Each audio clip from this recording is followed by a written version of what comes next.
I know. How much money you want to put down? He's going higher on the board because Tate's just said he moved him to CB2 now. He's going first. Like, I'm telling you, he's going first. I think you're underrated. I still think Farley's going first. I just said that Tate just moved up Jaycee Horn from second round to CB2.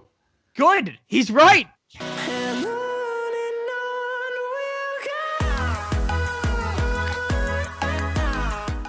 Welcome to another episode of Boom or Bust, the draft show. Max Chadwick alongside PJ Clark, Tate Sigworth, and Nick Merriam. Continuing our top 10 positional series. Now moving to our top 10 corners in the 2021 NFL Draft, breaking them down as they stand on our Big Board 2.0 right now. Of course, be sure to follow our Twitter, Instagram, and TikTok at Boom or Bust Draft. We're on YouTube, anywhere you get your podcasts. Like and subscribe to the channel, and comment any questions you have for our mailbag. And please support us, because support for us is brought to you by Manscaped. And NFL draft season is upon us.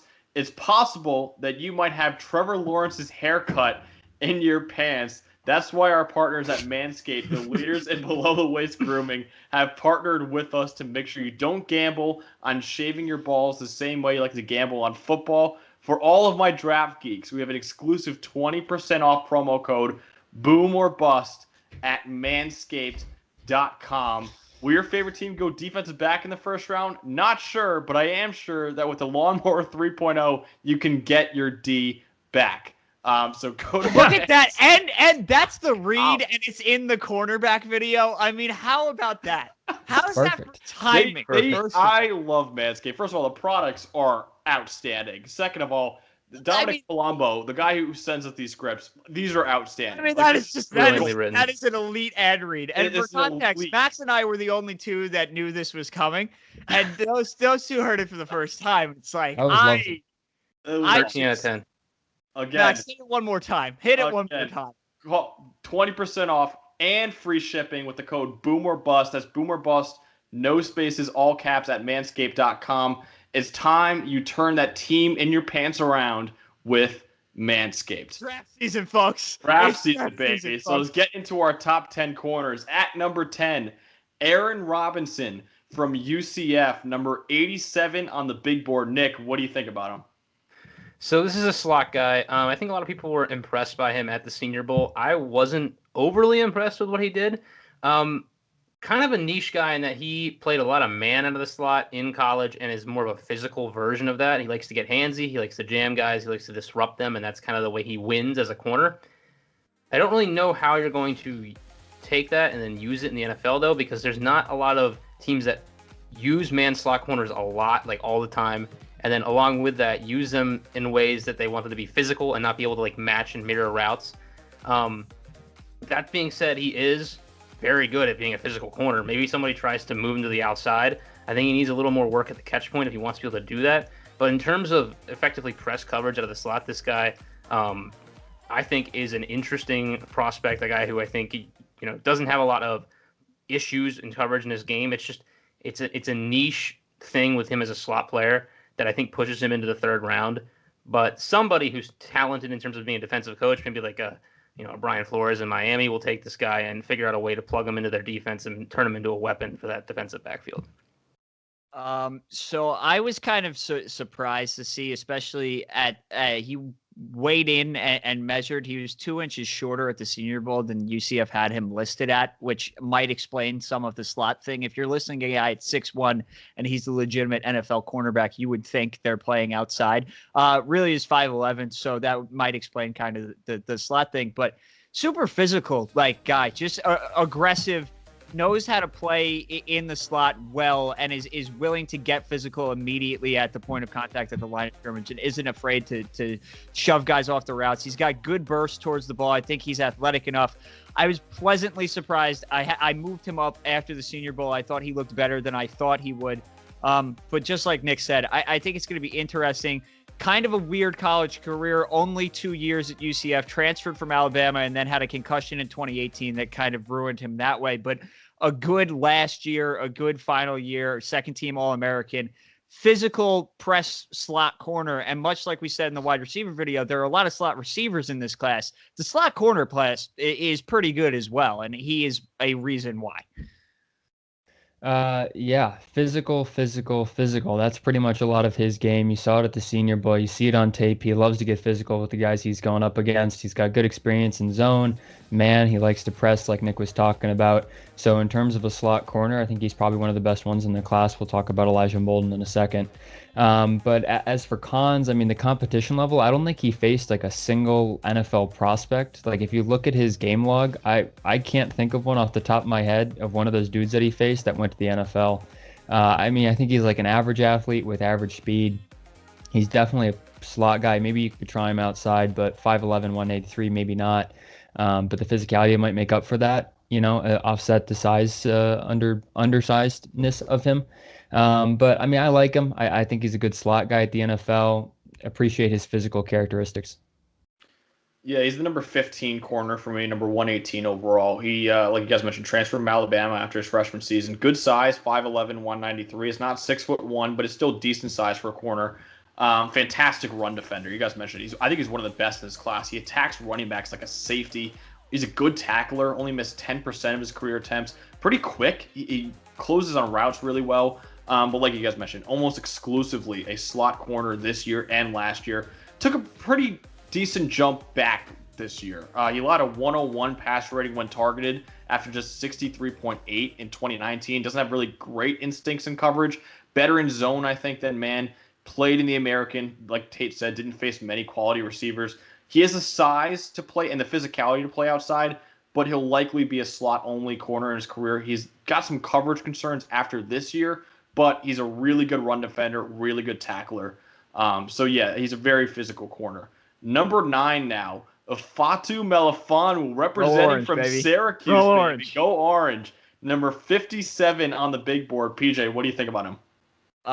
So I'm the high man. I think I'm at CB5. I think there's like legitimate bottom first round hype now after the Senior Bowl. And I said this to Max a lot. We have watched every game that he's ever played. And unfortunately, we watch every game. Unfortunately, we watch every Syracuse football game, but we've watched every game he's ever played, and it never struck me. So we want to break out pedigree. There's a lot of pedigree in this video. Obi was a second-round pick as kind of the same mold of uber athletic secondary guy. Before the year, there was a lot of if he is safety talk. I think he put that to rest, period. He was outstanding this year for a very good Syracuse secondary somehow, even with the departure of Andre Sisco early on. It never turned on for me as the NFL prospect until the Clemson game this year. I mean, he was outstanding. Max and I were there. He was outstanding. I mean, he high pointed the ball really well. That was when, and he's playing against NFL competition, Trevor throwing, and he was pretty much on Cornell Powell the whole game.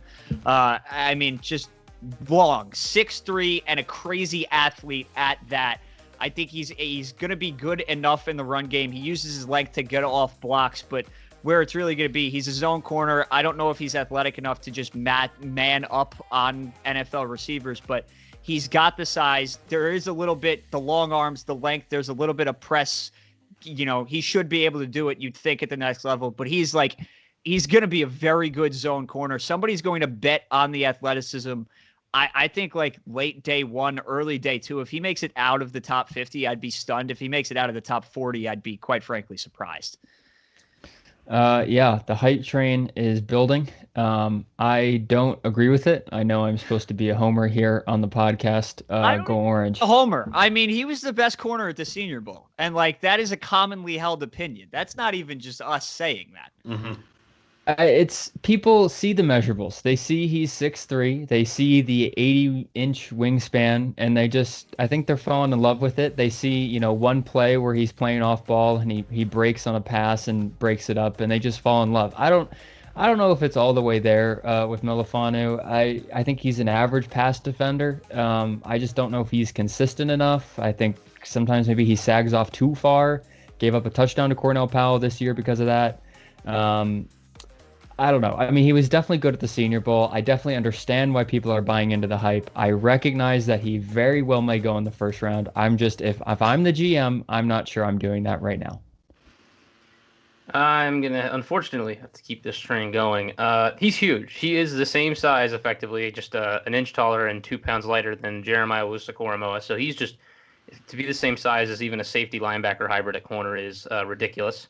And that's what people are looking at. He is a very physical, kind of a low zone and man corner that you're looking for, hopefully develop more into a press guy.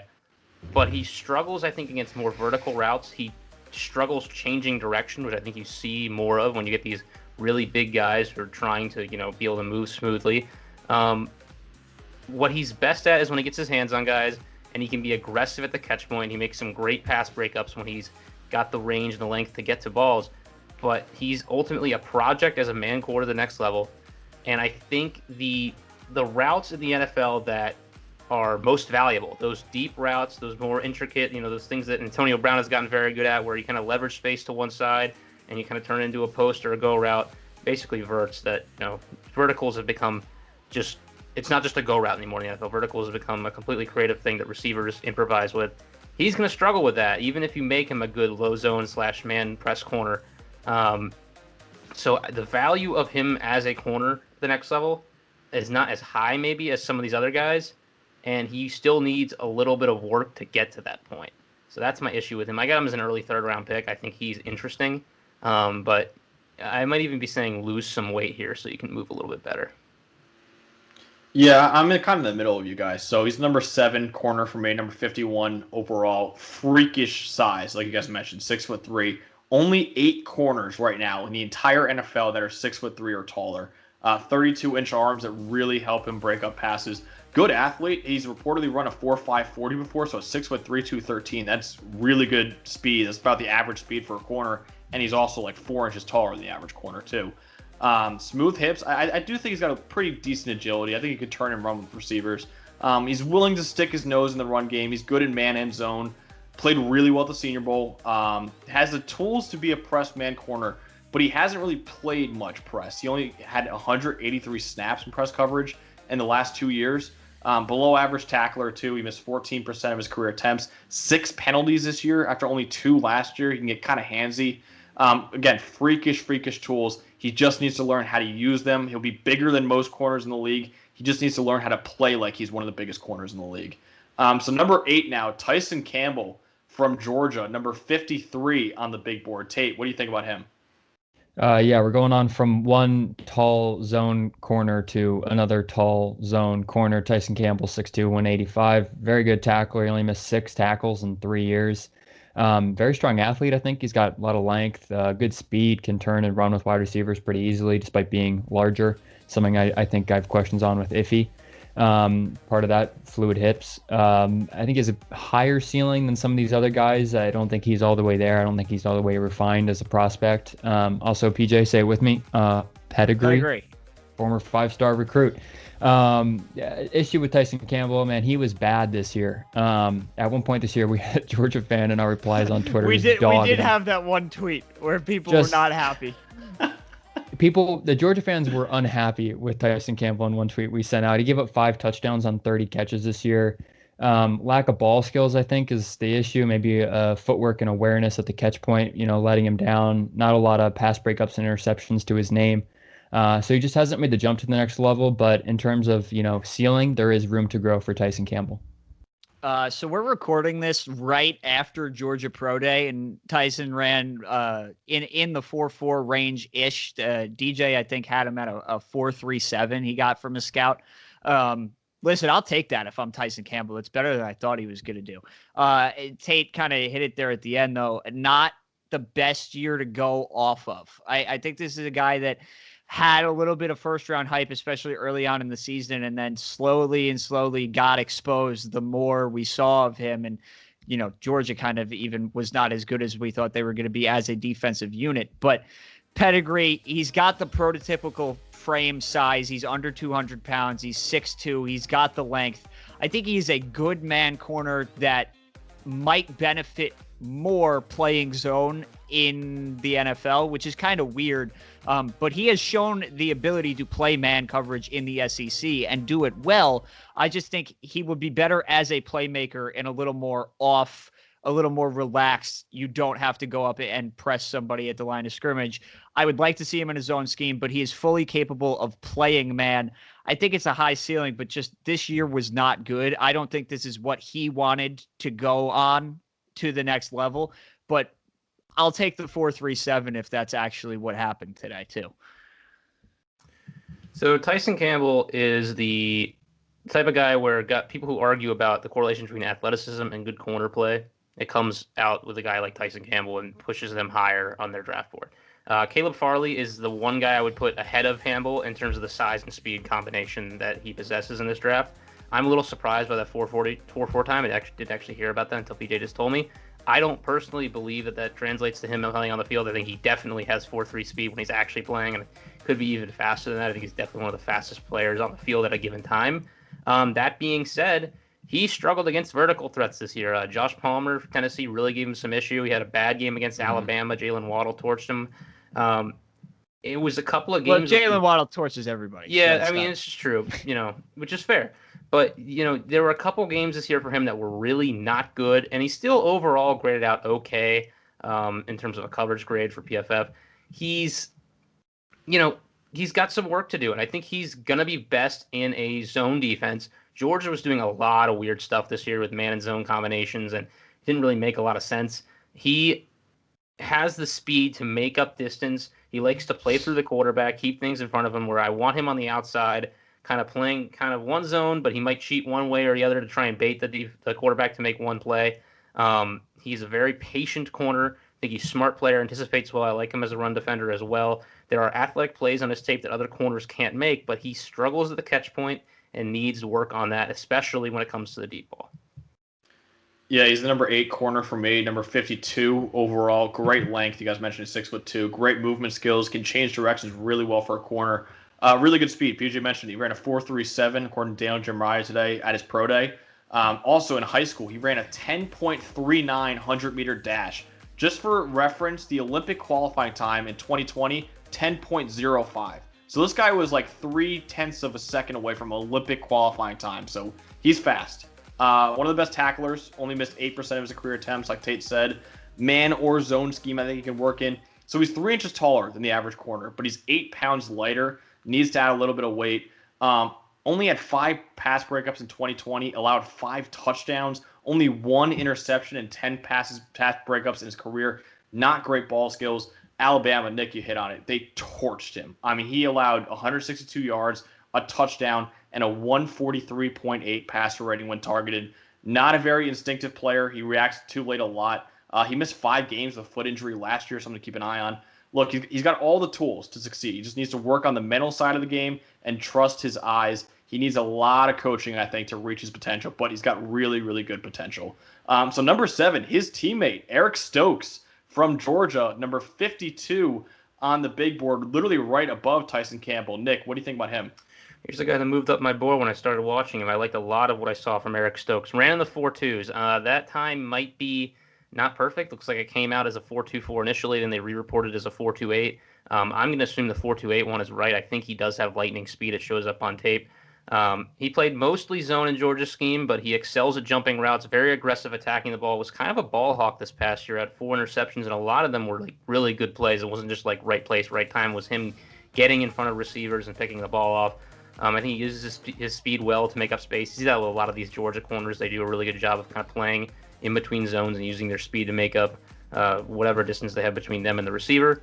I think he's better than Campbell at defending deep, which makes him a little higher on my board for me. I got him as earlier second-round pick. Campbell's a later second-round pick. He mirrors well once he mans up out of a low zone. Good run defender. Think he could work well in the slot as well. I think you could move him in and out. They haven't done a ton of that. They did a little bit of it at Georgia. I'd like to see it more at the NFL level. I'm a little worried about his size. He looks a little small on tape. It doesn't look like in terms of measurables he is that small, but sometimes the look is just sometimes looks are deceiving. He is a guy that I think any defense can use just because I believe he's versatile enough to play man, to play zone, to play slot, to play outside. And the speed, once again, always translates to this position. A valuable guy that I think probably might not go early in the second, but I would take him there. Yeah, so just to double down, I gave you Campbell's time. Stokes ran an unofficial 4.25 today. That was the report. So getting a little bit, whatever he ran at the Exos Combine was at least backed up today. I think he's kind of moved up for everybody since we realized, if you're running in the mid 4.2s, at 6'1", 185. You know, you got to be moving up at least a little bit. To me, I don't really think it's terribly close between Campbell and Stokes. I'm also Team Stokes. I think he has a little bit of a weird technique. He gets kind of like hunched over a little bit. He bends like a lot, especially when he's trying to press guys at the line of scrimmage, but he is fast enough to recover from that. So if you clean up his technique, I think he's scheme versatile, man zone. I feel confident in his ability to do whichever. But I just think, I mean, the number is whatever he's going to run in the 40. He's now run in the mid 4.2s multiple times, so we can probably safely assume he's at least around there. He got better this year at getting to the ball and creating turnovers, 4 interceptions this year after not having one in the first 2 years. Scheme versatile. You got to clean up the technique. I would like to see him with a good defensive back room, especially early on, but this is a guy, you know, should be a slam dunk second round pick for me. Yeah, echoing a lot of what Nick and PJ said, I'm Team Stokes over Campbell. I think an excellent second-round pick. Add on some things maybe everybody hasn't mentioned. He's a good tackler, only 4 missed tackles the last 2 years. Special teams ability, either as a gunner on punt coverage or field goal block off the edge, it's all there for him. That 40 time is just ridiculous, rivaling John Ross's combine best. The interception versus Florida was very impressive to me this year. He kind of had his wide receiver locked up and then noticed Kadarius Toney coming off his left shoulder, so he kind of slid over, read the quarterback's eyes, picked it off, and then returned it for a touchdown, showing off the speed. I think he also mentioned in a video I saw he's a running back in high school, so he's kind of using that like, you know, hit the holes, find the holes guy. My issues with Stokes, he's a little handsy. I think he gets away with a lot in college. Penalties could be an issue in the NFL. Maybe first couple of years, got to clean it up. And maybe he's just a below average run defender, but good tackler, really fast. I think he's good in coverage. I think down the road he could be a number 1 corner. Yeah, I like Stokes a lot too. Number 6 corner for me, number 46 overall. Good size, 6'1". He actually beefed up to 196 before the pro. So he played at 185. He's at 196 now, and he still runs in the 4.2s, even at 196. Also, he had a 41-inch vertical, which is 5 inches higher than the average. 11-foot broad jump, which is 11 inches longer than the average for a corner. So really explosive player. Played a lot of press coverage at Georgia. He had 400 snaps in press in the last 2 years. Able to use his length to bother guys at the line. Has the speed to stay with him. Like his teammate Campbell, he's a really, really good tackler. Only missed 6% of his attempts in his career. Started all 3 years at Georgia. Very solid all 3 years. He allowed a 62.6 passer rating when targeting his career. Great athlete. I don't know if he's that agile, though. He kind of struggles changing directions, I saw on tape. He played at 185. You know, he's shown he can still run at 196, but we haven't seen him play at 196 yet. But press coverage at 185 will not work too well in the NFL. Can be a little grabby. I agree with Tate. There's no illegal contact penalty in college, and that there is in the NFL, so he could get called for a lot of that. And I think you want him in a man scheme, not a zone scheme. Like Campbell, great size, great athleticism, is a sure tackler. But unlike Campbell, Stokes, I think, has proven in coverage. He should start on the outside in a man scheme. So number 6 now, Elijah Molden from Washington, number 50 on the big board. PJ, what do you think about him? So there's been a lot of versatility talk. I think Elijah Molden is kind of the pinnacle of that here, in that he's might be a safety. I mean, this is just like the Nick shrug. Played safety this year, but he's a slot corner safety. Honestly, who he reminds me of, and this is, you know, at least it's a little more draft relevant because it was only last year, but this is the Jets comp. I think he's Ashton Davisy. Like, if you wanted to play him at safety, at either safety position, he's going to be fine. If you wanted to play him at slot corner, he's going to be fine. This is just like a guy who was a dominant slot cornerback and was like outstanding. Yeah, in the Pac-12, like, it is what it is. But especially last year in 2019, dominant as a slot corner, and then got converted to safety this year and was good again. So you're just dealing with, this is a defensive weapon, much like a Jeremiah Owusu-Koramoah. Like, throw him out there and do whatever you want with him, and it should work within reason. He's a willing tackler. He makes plays in the run game, but he knows what he's doing in the slot. He knows what he's doing on the back end. Whatever position you want to try him at is fine. I think the versatility in not having a defined role might push him down the board. I know, like, he's CB9 for me right now, but a second round grade still. But if you're drafting a guy with, I don't know what he is immediately, that might be not a guy you want to spend a second-round pick on. I would understand that. But I think the versatility outweighs the questions about what exactly does he do. He's a little undersized, but he has shown that he can play slot, free, and strong safety with no problems, and I think that's really valuable. Yeah, I don't have really any questions about what he is in the NFL. If you need a slot corner, Elijah Molden should be your guy. He is an excellent slot corner. He did play safety the last 2 games of this year and looked good. So if you want to use him as kind of a versatile piece, you could. But again, I think if you need a slot corner, he's mainly a slot corner. He's going to be a good slot corner. The intangibles, I think they're all there. Awareness, football IQ, recognition, processing speed. For me, when you watch the tape, it's all there. Everything I've read about him seems to indicate a higher character guy, which we like. Also, pedigree. Dad was an NFL corner. Trial by fire this year. He was thrown at every 5 coverage snaps, gave a reception every 8, which is number 1 of the guys we're talking about in this video, but he only allowed every 5.9 yards per reception, which was number 1 in this class by 4 yards. So the numbers are there. I think the intangibles are there. I think he might be limited to slot corner, which hurts him. He's not an outside cornerback. The tangibles, side speed, length, maybe he's undersized. You could play him at safety if you want. Gets eaten up on blocks sometimes. But I mean, if you need a slot corner, I'm all in on Molden. So I believe he is also a slot corner. He did play a lot of too high, but he excels in that slot corner role, whether it be zone or man. He really plays well within structure. I don't think he's a great tackler. He likes to get involved in the box. I think he's a little kind of smaller, and although he likes to get aggressive and shoot upfield, he gets pushed around when he does that. He excels, again, match him up with a receiver, put him in a slot, get him with a guy to mirror intricate routes, and he's the best in the draft, I think, at purely just being a slot cover guy. It's hard to describe him as a player because he isn't really ball hockey. He's not really physical. He can run, like he is fast and he's got good footwork, but I wouldn't say he's the most athletic guy out there. He's smart. He anticipates well. He does all the little things with it. Somebody, and I guarantee you, if you put him in the right system with a good coach, again, another one of these, it's kind of similar with Aaron Robinson, another slot guy like this. Get him in the right system, give him a coach that tells him to do the right things. He will be excellent. So I'm pounding the table for 51. Washington, go ahead and get this guy, because if we can line up Jackson, Molden, Fuller, and then just have Moreland as an extra guy, like no one's scoring on us. So let's get Molden and put him in the slot. Plug him in. Miami will be another team. Again, needs a slot corner. Good defensive coach. Make it work. Yeah, he's the number 9 corner for me, 54 overall. Like Tate said, this is the slot corner. This is it. Like he's the best slot corner, hands down in this class. Absolutely dominant in the slot.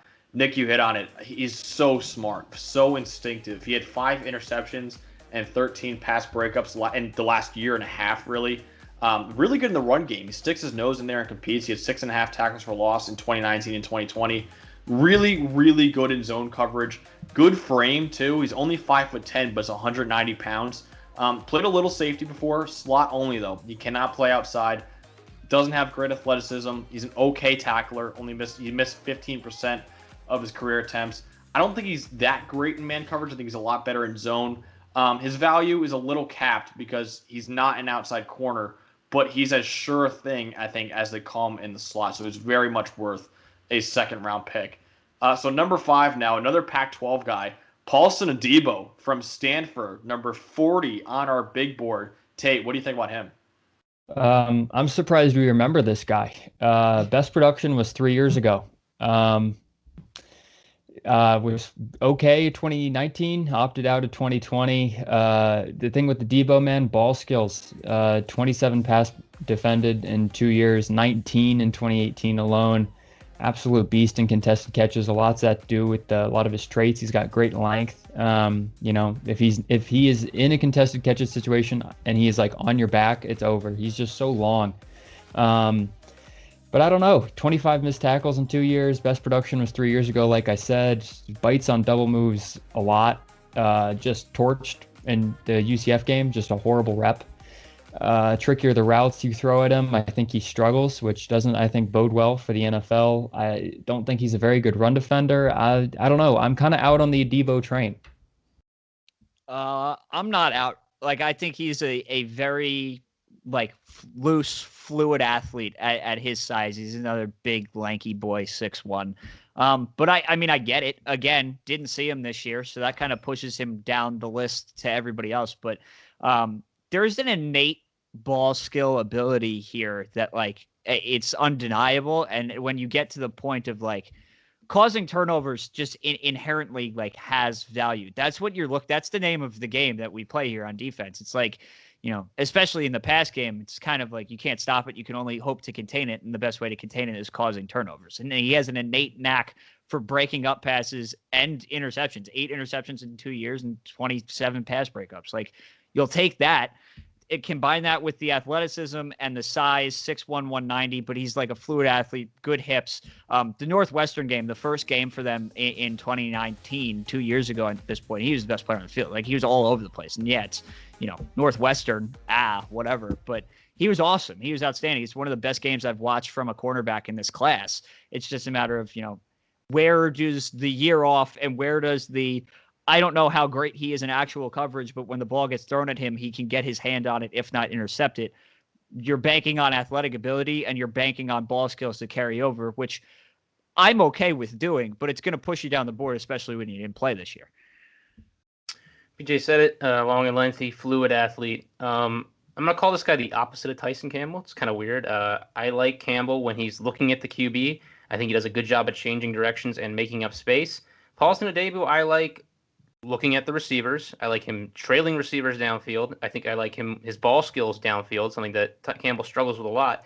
But when it comes to changing direction, I think he really struggles with catching up to curl routes, out routes, things like that, and making plays on those balls. He can make the tackle, but he's often late to those. And I think that kind of, you saw that later on what Tate was just talking about. He tried to, you know, be quicker in terms of cutting onto those type of routes, and that opens you up to being beat on double moves. That being said, good athlete, ball skills, something that a lot of these guys just never learn and don't get it figured out. He's moldable. They played some zone, they played some man at Stanford. He's inconsistent, but wherever he goes, if you can figure out a way to take what he's good at and fit it into your system, I think he could play any style of corner play, which does give him some value, and I like him at the back end of round 2. Yeah, he's the number 5 corner for me, number 36 overall. I love PAULSON ADEBO. Good length. He bothers receivers with his wingspan and press coverage. He played receiver in high school, and you can absolutely tell, like you guys mentioned, he's got the best ball skills in this draft. He had a one-handed diving interception against Cal that was unbelievable. That was sick. It was unbelievable. Doesn't just have great ball skills, though. He's been really good in coverage throughout his career, allowed only a 63.8 passer rating when targeted, and had only 4 penalties in his career.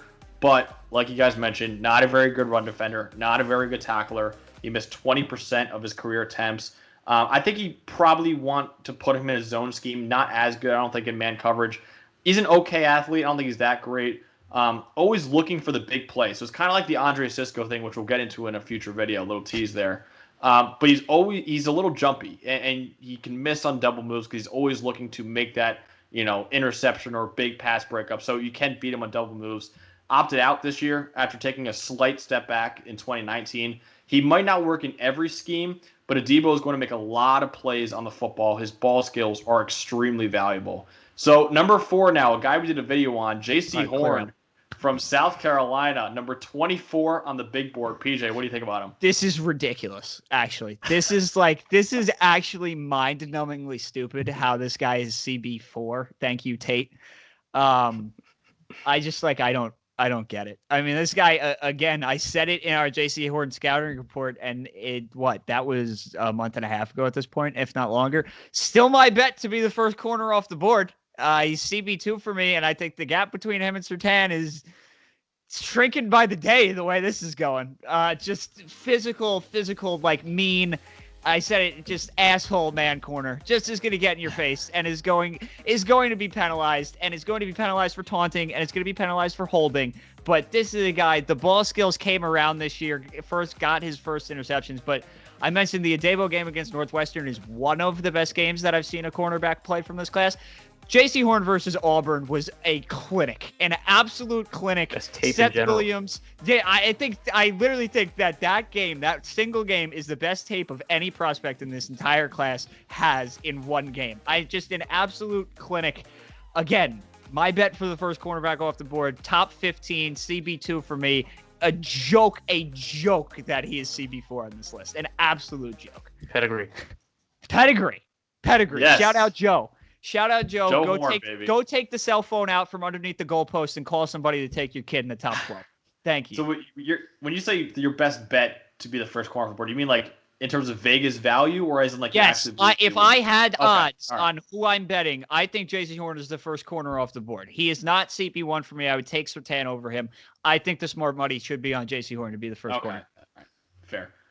So number 3, the guy above him, another NFL legend father, Asante Samuel Jr. from Florida State, right above Jaycee Horn, number 23 on the big board.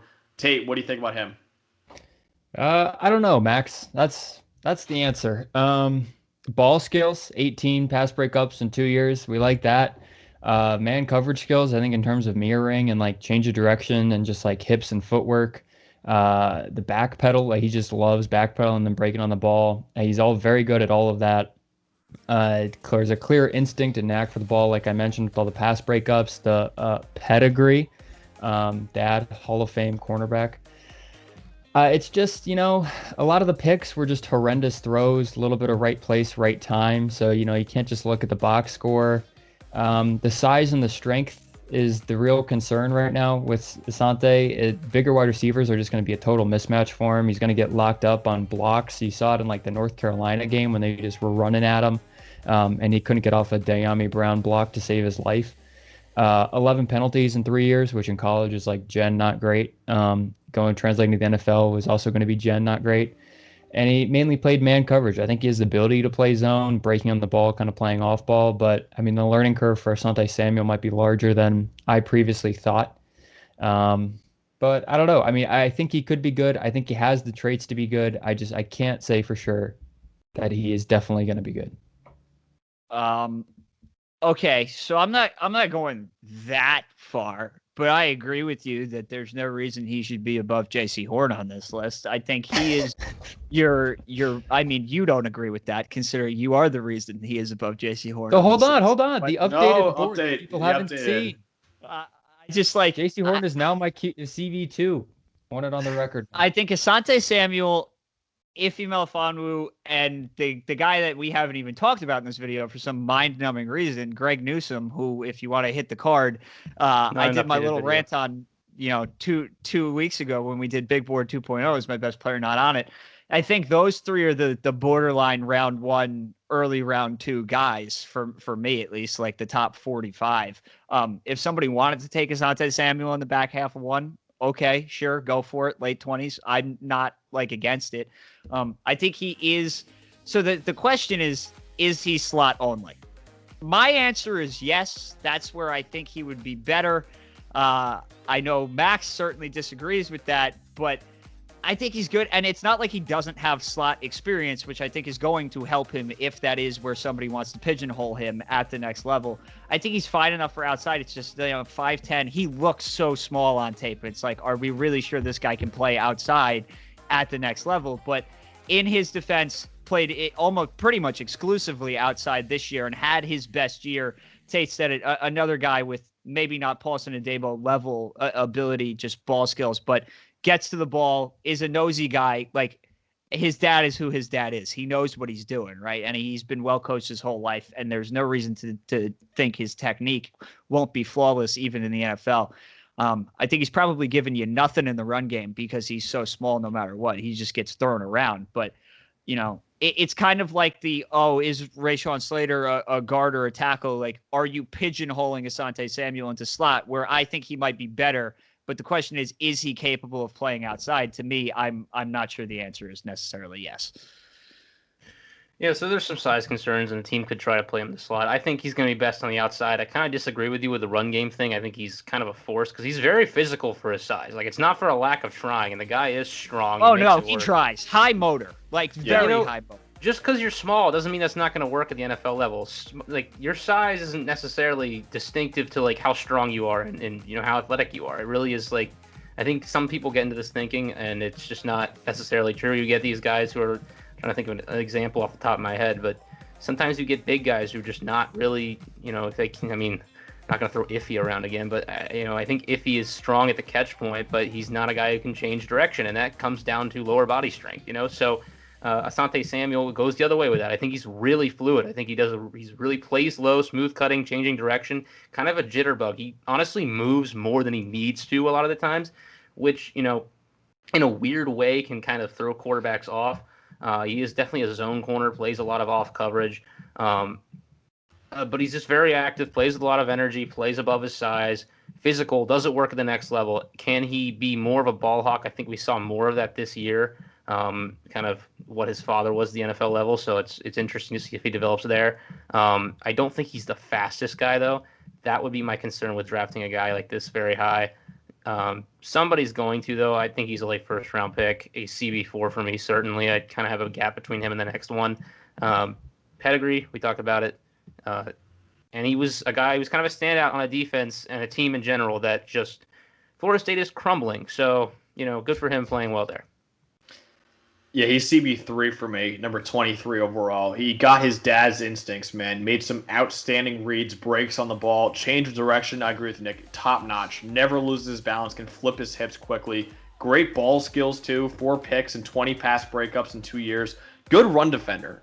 He's very willing to stick his nose in. Made a really nice tackle for loss against A.J. Dillon a couple years ago, even though Dillon is 2 inches taller and 66 pounds heavier than Asante Samuel Jr. This guy, he's got great motor. Undersized, though. 5'10", 184. There's questions about whether or not he could hold up on the outside or be forced into the slot. He's an okay tackler, too. He missed 15% of his attempts in his career. He might not be for everyone because of his size, but I think he can hold up on the outside. Even if he had to move into the slot, he's got the foot speed and is a good enough run defender to, I think, be really, really good in the slot. So, number 2 now, a guy we did a video on too, Caleb Farley from Virginia Tech, number 13 on the big board. Tate, what do you think about him? The big things: size, speed, athleticism, 2019 production. And you're looking at Caleb Farley as a prospect. That's what you're looking at. He's 6'2", but he's just so quick, and he's such a good athlete. Former wide receiver. You see it on tape. And just the 2019 was just unreal. Like, I think the passer rating on PFF was like 36, 35, or something. It was something insane. Basically, it would be better if you spike the ball every time than throw it at Caleb Farley in 2019, which is a stupid stat. But the cons, he opted out in 2020, and he's a converted wide receiver, like I mentioned, so it's not what you really want to see. He's still raw, needs development. You're going to need some time. He's going to make some bad plays. You're just going to have to live with some roughness around the edges initially. Because he's a converted defender, it's 21 missed tackles in 2 years, kind of similar with Chaz Surratt. He's not a perfect tackler yet. And he was just average in 2018 and then just took off in 2019 and then opted out. So you're kind of banking on him figuring it out as a prospect and capitalizing on the ceiling, which is very, very, very high, but the floor is just also very, very low. Yeah, he's the only corner in our top 4, too, that didn't have like an NFL great father. So that's pretty interesting. So no pedigree for Caleb Farley, unfortunately. No pedigree. I just want to say Joe Horn was a wide receiver. That's all I'm saying. The other 2 had corners. That's all I'm saying. The other 2 had all pro corners. Yep. Joe Horn was a wide receiver. Including Patrick Surtain II from Alabama. He checks transition, folks. Number 8 on the big board. Nick, what do you think about PS2? Pedigree. We just talked about it. Improved as a tackler this year. Experienced. Played multiple years at Alabama, played against NFL receivers, shadows move as well. He's a very efficient player, plays in calm, plays in control, brilliant at keeping everything in front of him, disciplined player, all these things I talked about in the video. Honestly, I'm just repeating myself. He, to me, right now is CB1. I go back and forth between him and Caleb Farley, mostly because I think Surtain is somewhat limited as an athlete. He's going to run in the 4.5s, it looks like. Ball skills are fine. I think he tracks well. His hands could improve. Played a lot of man and kind of press. Alabama doesn't really play like full-on press, but they like to get as close to receivers as possible. And although his measurables as an athlete aren't great, I think it does sometimes pop out on tape that he has the instincts to be a starting corner in the NFL level. High floor guy, basically. This is the dude that you take to plug in day one, and it's unlikely, although I kind of said this last year about Jeff Okudah, it's unlikely that you're going to be in a situation with Pat Surtain where he's going to be terrible year one, unless you put him in a situation like in Detroit where there's no other good players in the defense and your defensive coordinator is Matt Patricia. So, comes back to it again. I know I keep nailing this on the head over and over again, but really a lot of where defenses are trending right now is defensive coaching just matters so much because it's all read and react type stuff. You're playing catch up on defense. And if you don't have the right, process and, idea for what, if this happens, I need to do this, or if this happens, I need to do this, then you're just lost. So all of these guys in the wrong defense or the wrong coach could honestly be problems for the defenses that they get drafted to in the next level. So this is just one of those positions that's really tough to scout, and we're saying that Surtain is most likely to fit into most systems and be that high floor guy who doesn't ruin you defensively. And also, I'm just going to add on here, he's a 3-year starter at Alabama, and he's only 20. Yeah. He has played 1,000 more snaps overall than the next dude closest on this list. And just in terms of pass coverage snaps, he's played more pass coverage snaps in college than a lot of the dudes we talked about in this video did overall. The experience that this guy has at this 3-year starter at Alabama, and he's only 20. That's just insane. Yeah, I don't think it's a conversation too much with CB1. I love Pat Surtain. Also, he was high school teammates with Tyson Campbell in Florida. Yeah, good luck with that. Holy crap, man. That is unbelievable. 2 of our top 10 corners. Shout out American Heritage. American Heritage, man. Holy crap. So that's our top 10 corners in the 2021 NFL Draft. Of course, be sure to follow our Twitter, Instagram, TikTok at Boom or Bust Draft. Please subscribe to the channel, like the video, comment any questions you have for our mailbag, and go to manscaped.com and use the promo code Boom or Bust. Go back to the ad read. Oh, the whole thing. Just do the whole thing. Just watch it again. Do it again. I'm rocking my shirt right now too as we're talking about it. But Boom or Bust, all caps, no spaces, 20% off your purchase, and free shipping at manscaped.com. So for PJ Clark, Tate Sigworth, and Nick Merriam, I'm Max Chadwick. Have a great night.